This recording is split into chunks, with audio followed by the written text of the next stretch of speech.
Hello friends, स्वागत करता हूं आप सभी को आपके अपने YouTube channel unique math with Rajesh sir में। फ्रेंड्स, आज हम सब क्लास 12th मैथ एनसीईआरटी के पार्ट 2 चैप्टर नंबर 7 समाकलन यानी इंटीग्रल पर चर्चा करने वाले हैं।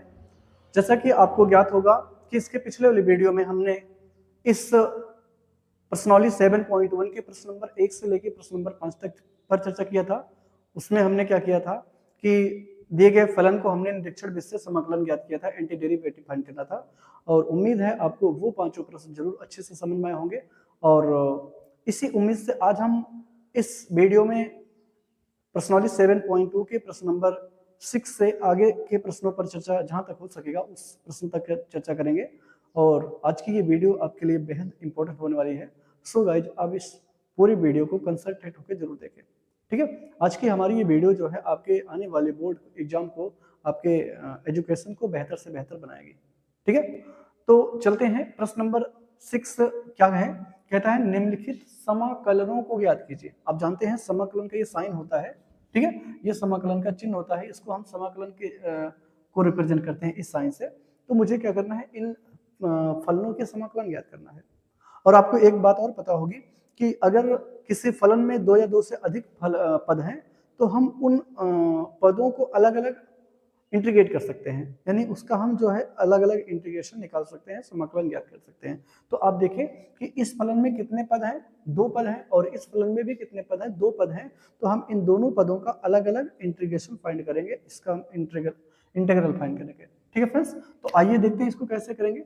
सबसे पहले आप क्या करेंगे कि इन दोनों को अलग अलग करेंगे, यानी आप ऐसे लिखेंगे 4 इंटू ई की power 3x into d x, और यहाँ प्लस है तो आप प्लस यहाँ ब्रेक कर दीजिए, और ये क्या बचेगा 1 इंटू डी एक्स।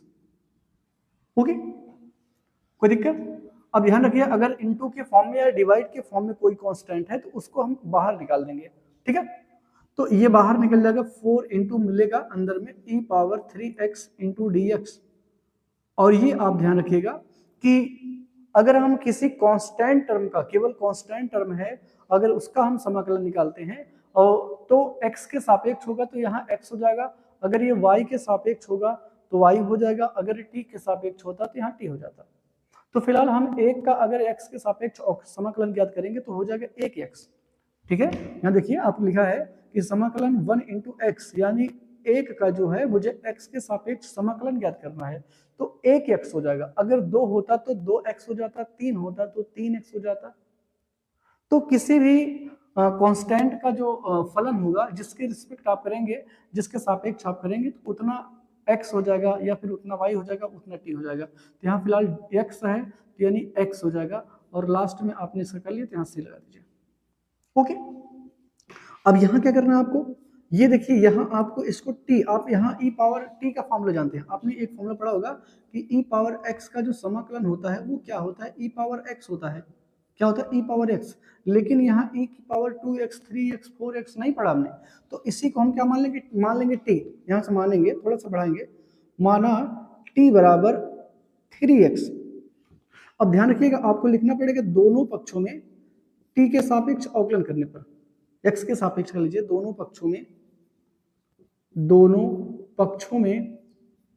x के सापेक्ष अवकलन करने पर,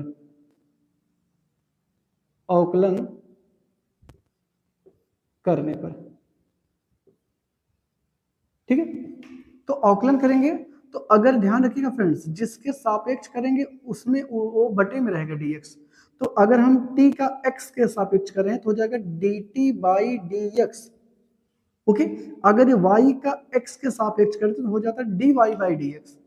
तो हम यहाँ t क्या x के सापेक्ष कर रहे हैं तो dt बाई dx हो जाएगा, और ये कितना हो जाएगा, यहाँ आप एक बार रिप्रेजेंट कर दीजिएगा, d by D x into 3x, 3 का होगा नहीं तो आ जाएगा dt बाई dx, ये जगह केवल 3। और यहाँ से ध्यान रखिएगा, इसमें dx है, ये क्या है dx है, तो यहाँ से आप dx का मान निकालेंगे, तो dx का मान निकालेंगे तो ये ऊपर जाएगा, ये नीचे चला गया, यानी आएगा dt बाई 3। कितना आएगा, dt बाई 3। तो आप यही मान जो है आप इसमें रख देंगे, यानी कुछ ऐसे रखेंगे कि 4 क्या हो जाएगा 4 इंटू ई की पावर टी, इसको आपने टी मान रखा और यहां से इसका मान है डी टी अपॉन 3 और प्लस इसका तो आपने निकाल ही लिया था। ओके, तो ये बाहर चला जाएगा, तो अगले स्टेप में क्या आ जाएगा, ये 3 जो है बाहर चलाएगा, तो 4/3 ये हो जाएगा e power t into d t और प्लस एक्स प्लस सी, तो ये इसका होगा ई पावर टी ही हो जाएगा, यानी 4/3 ई की पावर 3x और प्लस एक्स प्लस सी, ये हो जाएगा आपका आंसर। फिर से एक बार समझिए, e का पावर t ही आएगा, तो t के प्लेस पे t का मान रख देंगे, 3x था तो 3x हो जाएगा, यानी इसका जो समाकलन वो आएगा वो क्या होगा 4/3 इंटू ई की power 3x plus x plus c. Okay, तो ये इसका हम आपको सरल से सरल लैंग्वेज में बताने का प्रयास किया है और मुझे विश्वास है आपको समझ में आ गया होगा। ठीक है फ्रेंड्स, और चलते हैं आगे देखेंगे। ये फॉर्मूला यूज कहाँ होगा, ये है e पावर x का समाकलन e पावर x होता है, इसी वजह से e पावर t का भी समाकलन e पावर t हो जाएगा, लेकिन हमने t का मान यहाँ रख दिया। ओके, चलिए आगे चलते हैं इसके प्रश्न नंबर 7 पे। ये है प्रश्न आगे। अब यहाँ क्या करना फ्रेंड्स, ये प्रश्न नंबर 7 कहता है कि यहाँ आप सबसे पहले दोनों में मल्टीप्लाई कर दीजिए, तो अगर मल्टीप्लाई करेंगे तो क्या हो जाएगा, ये ब्रैकेट हो जाएगा एक्स स्क्वायर और माइनस ये भी हो जाएगा एक्स स्क्वायर बटे एक्स स्क्वायर हो जाएगा। बोलिए भाई, एक्स स्क्वायर बाहर था तो हमने दोनों में अंदर मल्टीप्लाई कर दिया। अब इसके बाद क्या हो जाएगा, ये इसको और थोड़ा सा सॉल्व करेंगे तो क्या हो जाएगा एक्स स्क्वायर और ये कट जाएगा, दोनों अंश और हर समान है तो 1 हो जाएगा, यानी डी हो जाएगा। अब यहाँ देखिए 2 पद हो गए अंदर, तो आपको दोनों को अलग अलग कर लेना है, यानी हो जाएगा x square into d x और माइनस ये 1 इंटू डी एक्स हो जाएगा। भाई पहला पद क्या था, एक्स स्क्वायर था और दूसरा पद 1 था, तो 1 का हमने दोनों का अलग अलग क्या करा, समाकलन ज्ञात कर लिया, क्योंकि 2 पद हैं। अब बताइए इसका समाकलन क्या होगा, x पावर 3 का समाकलन क्या होगा, फार्मूला कौन से यूज करेंगे आप, चूंकि आप जानते हैं, क्या जानते हैं, चूंकि आप जानते हैं कि x पावर n का जो समाकलन होता है वो क्या होता है, वो होता है x की पावर में n प्लस हो जाता है और यही बढ़ी हुई पावर आप नीचे लगा देते ऐसे, ये प्लस कितना 1 प्लस 3 होता है ये, तो आप यही लगा दीजिए, ये पावर क्या होगी, ये पावर जो है 1 बढ़ जाएगी, यानी x प्लस 3 हो जाएगी। भाई 2 जो है 1 बढ़ेगा तो कितना हो जाएगा 3 हो जाएगा, n 1 बढ़ा तो n प्लस 1 हो गया और 2 1 बढ़ेगा तो 2 3 हो जाएगा, और यही बढ़ी हुई पावर जो है वो बटे में कर देंगे, ये आएगा, यानी एक्स स्क्वायर का जो समाकलन है वो क्या होगा x की पावर 3/3 हो जाएगा, और माइनस 1 का हमें डेरिवेटिव फाइंड करना है, तो x के सापेक्ष कर रहे हैं तो 1x हो जाएगा, ओनली x, और लास्ट में आपको c लगा देना है और यही इसका हो जाएगा आंसर। ठीक है, फिर से एक बार समझ लीजिए, हमने एक्स स्क्वायर से मल्टीप्लाई करा तो एक्स स्क्वायर आ गया, फिर एक्स स्क्वायर का मल्टीप्लाई इसमें करा तो x square by x square हो गया, ये तो ऐसे उधर जाएगा, लेकिन ये न्यूमरेटर और डिनोमिनेटर यानी अंश और हर दोनों समान है तो इसका मान 1 हो जाएगा, तो ये पूरा 1 हो गया, और फिर 2 पद हो गए, दोनों का हमने अलग अलग डेरिवेटिव एंटी डेरिवेटिव फाइंड कर लिया, समाकलन फाइंड कर लिया, तो एक्स स्क्वायर का समाकलन क्या होगा एक्स पावर 3/3 और 1 का समाकलन क्या होगा x होगा। ये कौन से फार्मूले से यूज हुआ, ये x पावर n का समाकलन क्या होता है x की पावर n+1 और होल अपॉन n+1। ठीक है, पावर 1 हमने बढ़ा दिया और बढ़ी हुई पावर से हमने भाग कर दिया और ये इसका 1 था, ये हो गया। ठीक है फ्रेंड्स, तो आई होप ये आपको जरूर अच्छे से समझ में आ गया होगा। अब चलते हैं इसके अगले प्रश्न नंबर 8 पर। प्रश्न नंबर 8 क्या है, इसको रेज करते हैं।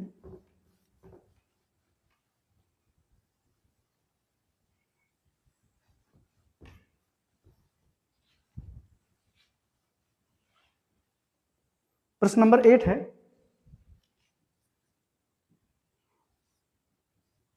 ax square plus b x plus c into d x, ये नोट कर लेते हैं, और एक और यहाँ नोट डाउन कर लेते हैं। 9th है कि समाकलन ब्रैकेट में 2 इंटू एक्स स्क्वायर प्लस ई पावर एक्स, ये हमने 2 प्रश्न नोट कर लिए। प्रश्न नंबर 8 क्या है, x square plus b x plus c का मुझे समाकलन फाइंड करना है, और प्रश्न नंबर 9 जो है वो है 2x स्क्वायर इंटू ई पावर एक्स का मुझे क्या करना है, समाकलन फाइंड करना है। ओके फ्रेंड्स, चलिए आइए देखते हैं इसको कैसे सॉल्व करेंगे। तो आप ये बताइए, जो आपको फलन दिया गया है इसमें कितने पद हैं, इसमें 3 पद हैं, ये एक पद हो गया, ये दूसरा पद हो गया, ये तीसरा पद हो गया। इसमें 3 पद है, तो तीनों को हम अलग अलग क्या करेंगे, इंटीग्रेट करेंगे। तीनों को अलग अलग हम इंटीग्रेशन करेंगे। तो कैसे करेंगे, आइए देखते हैं इसको। तो यहां से हो जाएगा ax स्क्वायर, पहला पद हो गया, धन लगाइए, दूसरा क्या है bx है, और तीसरा क्या है प्लस ये जगह c इंटू dx। ये 3 पद था, हमने तीनों को अलग अलग कर लिया। अब बताइए इस तीनों में क्या है, इंटू में कांस्टेंट टर्म है, ये भी इंटू में कांस्टेंट टर्म, ये भी इंटू में कांस्टेंट है। तो कांस्टेंट को बाहर निकाल लीजिए आप। तो यानी अगले स्टेप में क्या हो जाएगा, a into x square into d x, और प्लस यहाँ से b हो जाएगा, बाहर निकल जाएगा, तो x इंटू डी एक्स, और यहाँ से c बाहर निकल जाएगा, तो c into 1 into d x बचेगा। यहाँ तक बताइए कोई दिक्कत है? कोई नहीं, क्योंकि हमने 3 पद था, तीनों को अलग अलग करा। इसके बाद इसमें जो कांस्टेंट टर्म गुणा या भाग के रूप में था, तो उसको हमने बाहर निकाल लिया। अब यहाँ से आप देखिए कौन सा फॉर्मूला अप्लाई करेंगे, वही x पावर n वाला। कौन सा फॉर्मूला, x पावर n। आप जानते हैं x पावर n का जब समाकलन करेंगे तो पावर 1 बढ़ जाती है, यानी अगर n पावर है तो n प्लस 1 हो जाएगी, और यही बढ़ी हुई पावर से आप भाग कर देंगे, और इसमें एक कांस्टेंट आर्बिट्री आप जोड़ देंगे, ये हो जाएगा। तो यही प्रक्रिया हम यहाँ भी करेंगे। तो यानी a इंटू, अब इसमें एक जोड़ दीजिए, x में एक जोड़ेंगे तो क्या हो जाएगा, 3 हो जाएगा, और बटे 3 में आप भाग कर दीजिए, हो गया। प्लस यहाँ b है तो b लिखिए, इंटू इसमें एक है तो इसको एक जोड़ेंगे तो क्या हो जाएगा, x पावर 2 हो जाएगा, और बटे में यही 2 लगा दीजिए, यानी बढ़ी हुई पावर को ही बटे में 2 कर देंगे। एक था तो 2 हो गया, बटे में 2 कर दिया, ये 2 था तो 3 हो गया, बटे में 3 हो गया। अब प्लस c, अब एक का अगर आप x के सापेक्ष अवकलन करेंगे तो एक x हो जाएगा, यानी ओनली x, तो cx हो जाएगा। और लास्ट में आपने सबका समाकलन कर लिया तो c लगा दीजिए, ठीक है, या c में लगा दीजिए क्योंकि c से यहाँ है। तो ये क्या हो जाएगा, ax क्यूब अपान 3, ये जगह bx square upon 2 plus cx, ये जगह, और प्लस ये c1 हो जाएगा। ये आपका क्या हो जाएगा, इंटीग्रेशन। ओके, यही आपका हो जाएगा आंसर। ठीक है फ्रेंड्स, तो उम्मीद करता हूं ये प्रश्न नंबर 8 आपको जरूर अच्छे से समझ में आ गया होगा। ठीक है, आइए चलते हैं इसके अगले प्रश्न नंबर 9 को देखते हैं। प्रश्न नंबर 9 क्या है, कहता है कि 2x square plus e power x का मुझे क्या करना है, D by D x, sorry integration find करना। तो यहाँ आप देख रहे होंगे इसमें टोटल पदों की संख्या 2 है, और अगर 2 पद हैं तो हमें दोनों को अलग अलग इंटीग्रेट करना है। ओके, तो आइए कैसे करेंगे। तो यहां हो जाएगा 2 इंटू एक्स की पावर 2 dx, और प्लस ये दूसरा पद कौन है, e पावर x है, तो आप यहां लिख दीजिए, कोई दिक्कत। अब आप क्या करें, यहां देखिए इनटू में है कांस्टेंट टर्म, तो उसको बाहर निकालिए, तो ये बाहर निकलेगा तो क्या जगह, ये हो जाएगा, और प्लस ये तो वही रहेगा, e पावर x का आप समाकलन जानते हैं, e पावर x ही होता है। ठीक है, e पावर x का समाकलन e पावर x होता है, तो हमने यहां लिख लिया e पावर x का समाकलन e पावर x हो गया। अब इसका मुझे करना है, तो यहां लास्ट में आप क्या करेंगे, ये 2 इंटू, अब x की पावर 2 है, x पावर 2 का समाकलन क्या हो जाएगा, पावर जितनी है उससे एक पावर ज्यादा हो जाएगी। ठीक है, और ये बटे में यही बढ़ी हुई पावर यहां लिख देंगे, और plus e power x plus c, ये हो जाएगा इस प्रश्न का आंसर। ओके, ठीक है फ्रेंड्स, उम्मीद करता हूं ये भी प्रश्न आपको जरूर अच्छे से समझ में आ गया। अगर कोई दिक्कत रह जाती हो, किसी प्रकार की आपको समस्या लगती है, तो आप कमेंट बॉक्स में जरूर बताएं। और अगर मेरे द्वारा दिया जा रहा हर कंटेंट, हर वीडियो, हर क्वेश्चन जो है आपको अच्छे से समझ में आता है, तो आप प्लीज अपने दोस्तों में ज़्यादा से ज़्यादा शेयर करें, और ताकि हमारे इस मैथमेटिकल चैनल से ज़्यादा आप सभी लोग जुड़ सकें, और आने वाले बोर्ड एग्जाम में आप बेहतर से बेहतर अंक अर्जित कर सकें। ठीक है फ्रेंड्स, तो इसी उम्मीद से मैं आपको आपके बीच में जो है ये इसके सारे सोल्यूशन को आपको सरल से सरल लैंग्वेज में देने का प्रयास कर रहा हूँ, क्योंकि आने वाले एग्जाम को आप बेहतर से बेहतर कराया कर सके। ओके फ्रेंड्स, तो ये प्रश्न नंबर 9 कंप्लीट हुआ। विश्वास है कि आपको ये जरूर अच्छे से समझ में आ गए। चलिए आगे के प्रश्न इसको देखते हैं कैसे सॉल्व करेंगे।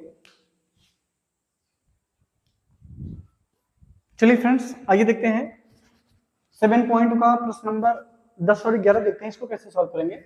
यहाँ आपको दिख रहा होगा फ्रेंड्स कि a माइनस बी का होल स्क्वायर, ये जो है, ये अगर हम रूट में x को a माने और रूट में 1 अपान रूट में x को b माने, तो a माइनस बी का होल स्क्वायर का फॉर्मूला लग जाएगा। यानी फार्मूला क्या होता है, a स्क्वायर धन b स्क्वायर माइनस दोनों के गुणनफल का दुगना, ये फॉर्मूला होता है। इसको आप पहले आप क्या करें, इसको विस्तार कर दीजिए और विस्तार करने के बाद 3 पद आएंगे और उन तीनों पदों का आपको अलग अलग डेरिवेटिव अलग अलग क्या करना है, इंटीग्रेट कर लेना है। ठीक है, तो आइए करते हैं। सबसे पहले इसको हम क्या करेंगे, एक्सपेंडेड करेंगे, यानी ये हो जाएगा समाकलन, ये हो जाएगा ए स्क्वायर यानी रूट में, आप ऐसे लिख सकते हैं, बड़ा ब्रैकेट ऐसे लगा दीजिए थोड़ी देर के लिए, रूट में एक्स का होल स्क्वायर और धन 1/रूट में एक्स का होल स्क्वायर यानी ए स्क्वायर धन बी स्क्वायर माइनस दोनों के गुणनफल का दुगना यानी रूट एक्स इंटू 1/रूट एक्स, ये हो गया इंटू डी एक्स। ओके, अब आप ये बताएं अगले स्टेप में क्या होगा। जब हम किसी रूट वाली संख्या को स्क्वायर करते हैं, किसी रूट की संख्या को स्क्वायर करते हैं, तो उसकी करड़ी जो है रिमूव हो जाती है, यानी बचेगा एक्स, यहाँ बचेगा एक्स स्क्वायर का जब हम रूट में एक्स का जब हम वर्क करेंगे तो केवल क्या बचेगा, एक्स बचेगा, और इसका जब हम वर्क करेंगे तो 1/x बचेगा। ठीक है, और इसका जब हम करेंगे तो ये वाला इससे कैंसिल हो जाएगा, तो ये -2 बचेगा। ठीक है, ये आपको समझ में आ गया होगा। अब ये बताएं कि ये 3 पद होंगे, तीनों का अलग अलग हम डेरिवेटिव फाइंड कर लें, यानी x इंटू डी एक्स, फिर plus 1/x dx 1/x into d x minus ये हो जाएगा 2 इंटू 1 dx, इसको हम लिख सकते हैं। तो बताइए x का इंटीग्रेट क्या हो जाएगा, x का समाकलन क्या हो जाएगा, x की पावर 1 है तो पावर 1 बढ़ा दीजिए, पावर की कुछ नहीं लिखी, इसका मतलब पावर 1 है और पावर 1 बढ़ेगी तो पावर 2 हो जाएगी, और यही बढ़ी हुई पावर को आप बटे में करेंगे। और आपको ये फॉर्मूला बता रखा है 1/, ये आपको फॉर्मूला हमने बता रखा है कि 1/x का जो समाकलन होता है वो क्या होता है, वो होता है log x। क्या होता है, log x। तो यहाँ देखिए आपको दिखा 1/x, यानी इसका जो फॉर्मूला हो जाएगा log x आएगा, क्या आएगा log x, और -2 इन 1 का अगर हम x के सापेक्ष करेंगे तो क्या हो जाएगा 1x, यानी हो जाएगा यहाँ बाहर 2 है तो x में मल्टीप्लाई कर 2x और ये प्लस ही आएगा। ठीक है, तो ये इसका हो जाएगा सोल्यूशन। फिर से एक बार समझ लीजिए, यहाँ a माइनस बी का होल स्क्वायर था, यानी रूट में x माइनस 1/रूट में x का होल स्क्वायर था, ये हो जाएगा फॉर्मूला रूट में x स्क्वायर धन रूट में 1/रूट में x square -2 into root x into 1/रूट x। तो ये वाला कैंसिल हो जाएगा, इसकी करड़ी खत्म हो जाएगी, तो हो जाएगा 3 पद, तीनों का हमने अलग अलग डेरिवेटिव कर लिया। 1/x का log x हो गया, x का जो समाकलन है x स्क्वायर 2 हो गया, और 2x का जो हो जाएगा 2 का जो समाकलन हो जाएगा वो 2x हो जाएगा, और लास्ट में मुझे क्या जोड़ देना है c। ओके, तो इस तरह से प्रश्न नंबर 10 कंप्लीट हुआ। उम्मीद है आपको ये प्रश्न नंबर 10 जरूर अच्छे से समझ में होगा। आइए चलते हैं प्रश्न नंबर 11 पे। प्रश्न नंबर 11 क्या है, x³ प्लस 5x² माइनस 4 का होल अपान x की पावर 3, यानी आप देख रहे होंगे ये पूरे का बटे x पावर 3 है, तो हम क्यों ना इसको अलग कर ले, इसको अलग कर ले, इसको अलग कर ले, अभी तो अलग है नहीं, तो इसको अलग करना पड़ेगा आपको एक स्टेप में।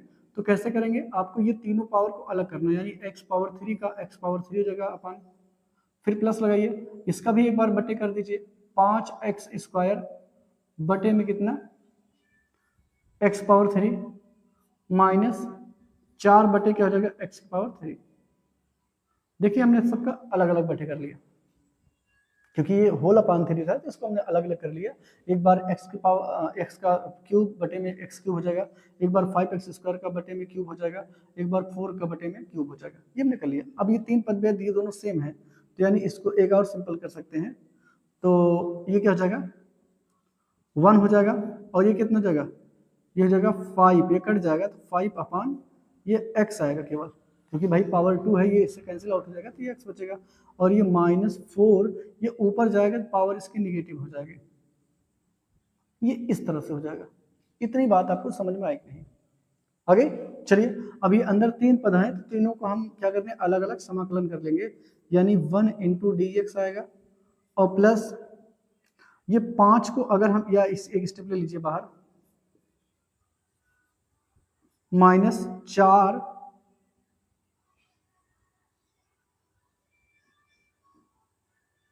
ये हो जाएगा, तो 1 का जो डेरिवेटिव इंटीग्रेट होगा वो होगा x, और ये अगर हम 5 को बाहर निकाल दें तो हो जाएगा 1/x, यानी 5 log x हो जाएगा। ठीक है, आप ऐसे भी कर सकते हो, 5 को बाहर निकाल दीजिए, यहाँ 1 कर दीजिए, 5 को बाहर निकाल देंगे तो 1/x हो जाएगा, और 1/x का होता है log होता है, और ये जो है ये -4 बाहर निकल जाएगा, और इसकी पावर 1 जुड़ जाएगी तो कितनी हो जाएगी, पावर -2 हो जाएगी, और बटे में कितना हो जाएगा, ये भी -2 हो जाएगा, क्योंकि पावर 1 बढ़ेगी तो ये पावर घट जाएगी, और यहाँ लास्ट में +c। तो यहाँ से क्या हो जाएगा, ये तो वही रहेगा x + 5 log x, और ये माइनस माइनस प्लस हो जाएगा, और ये 2 से कट जाएगा तो आएगा 2 +2।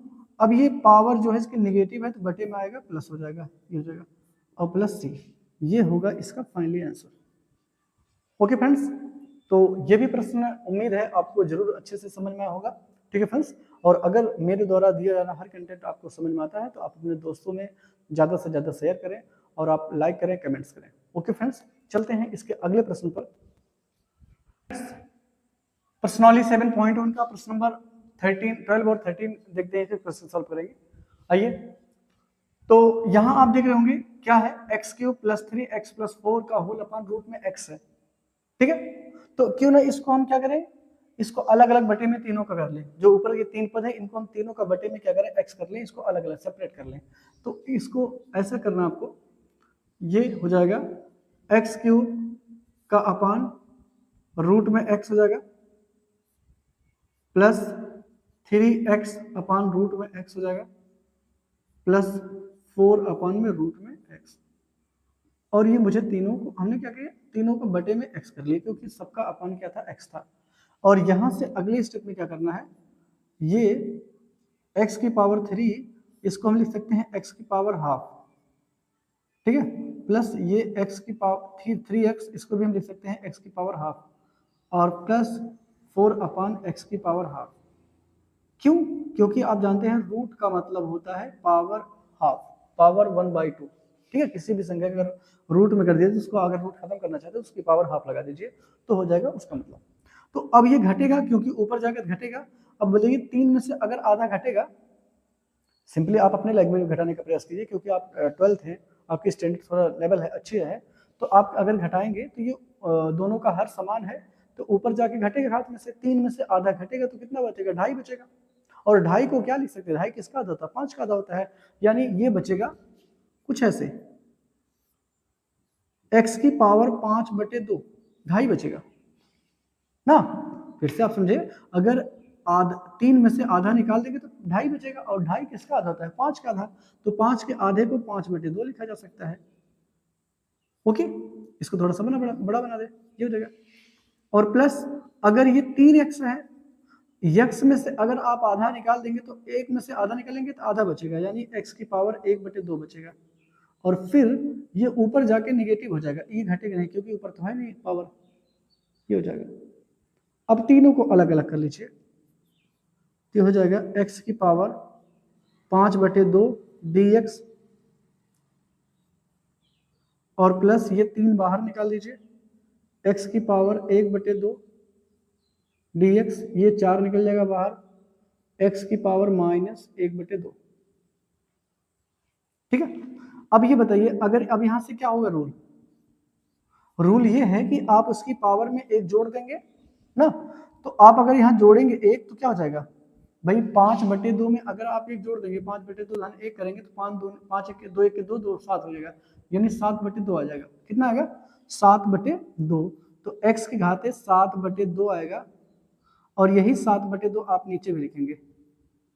ठीक है, प्लस 3, अब इसमें 1 जुड़ेगा तो 1/2 में 1 जोड़ोगे तो कितना जाएगा, 2 1 3, मतलब 2 1 2 1 3/2, यानी 1 में जोड़ेंगे 1.5 हो जाएगा, 1.5 मतलब 3 का आधा, यानी x की पावर 3/2, 3/2, और बटे में क्या होगा, 3/2, ये ऐसे।